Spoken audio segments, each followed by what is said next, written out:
Hallo Leute und ganz herzlich willkommen zu einem weiteren Star Stable Video. Ich sehe, ich bin grün angelegt, weil das hat auch einen Grund, weil heute ist nämlich St. Patrick's Day. Ein irischer Feiertag und ich liebe ja Irland. Und darum habe ich mir gedacht, passend dazu, kaufe ich mir heute ein Connemara Pony. Wir kommen ja aus Irland und genau zu, ich glaube, nördlich von Galway. Und ich bin schon mal in Galway und es ist mega lässig. Und ich habe mir nämlich schon einen Namen überlegt und welches das sein wird, nämlich der Kandidat.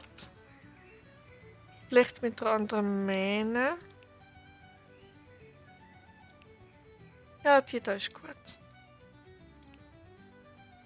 Das wird nämlich der Iris und Hair, also sprich Irish Air. Ich finde es mega passend, das ist voll cute. Oder gibt es noch etwas anderes beim Haar? Gut, dann du bist ein junger Hengst. Dann würde ich sagen, kaufen wir doch die Schönheit. Und der Irish Air ist gekauft. Ich bin schön in grün und voll cute.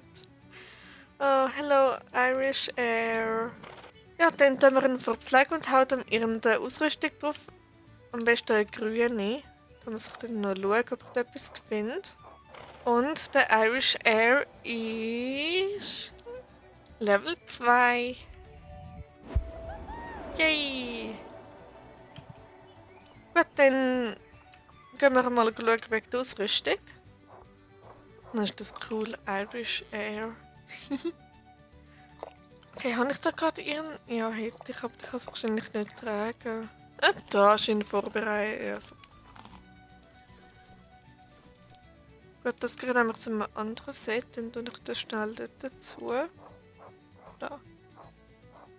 Gut, habe ich da irgendetwas Grünes? Das... Oh, das ist cute. Ich nehme doch gerade das. Es hat wahrscheinlich abnormal schlechte Werte. Aber es ist super cute. Okay, wie gesagt, ist jetzt ein relativ kurzes Video geworden. Aber ich hoffe, es hat euch gefallen. Ich habe noch ein bisschen unterhalten und so. Und dann sehen wir uns im nächsten Video, was auch immer ich dann machen werde. Und bis dann. Ciao, ciao.